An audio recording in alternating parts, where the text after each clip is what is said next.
বেলডাঙ্গা ইউএপিএতে রুষ্ট supreme court, কোন কারণে ইউএপিএ ধারা দিল এনআইএ? প্রধান বিচারপতির প্রশ্নের মুখে এনআইএ।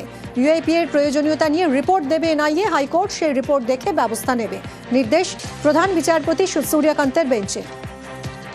অমিত রয়েছে সঙ্গে, আরো ডিটেলে জানাবে। অমিত, এক তো আজ ভার্চুয়ালি হাজিরা হলো অভিযুক্তদের, তাদের আজও সশরীরে হাজির করা গেল না, আর অন্যদিকে প্রধান বিচারপতি সূর্যকান্তের বেঞ্চ আজ কি নির্দেশ দিল এনআইএ কে ইউএপিএ নিয়ে?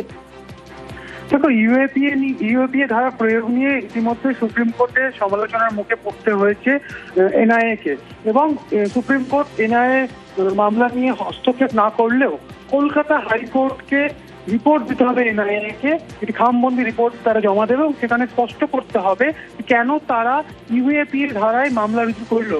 বেলডাঙ্গা যে অশান্তির ঘটনা ঘটেছে, সেই ঘটনায় কি এমন ঘটনা রয়েছে বা কি ঘটনা নেপথ্যে কি এমন রয়েছে যেখানে ইউএপিএ ধারাতে মামলা রুজু করতে হলো এনআইএ কে। এই মর্মে কলকাতা হাইকোর্টের কাছে রিপোর্ট দিতে হবে এনআইএ কে। অন্যদিকে যে এনআইএ স্পেশাল কোর্ট রয়েছে, সেখানে কেস ডায়েরি হস্তান্তর নিয়ে কোনো অর্ডার বা নির্দেশ দেওয়া হলো না আদালতের তরফে।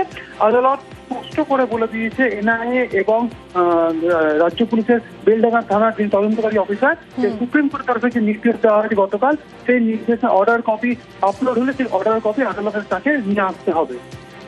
ধন্যবাদ অমিত।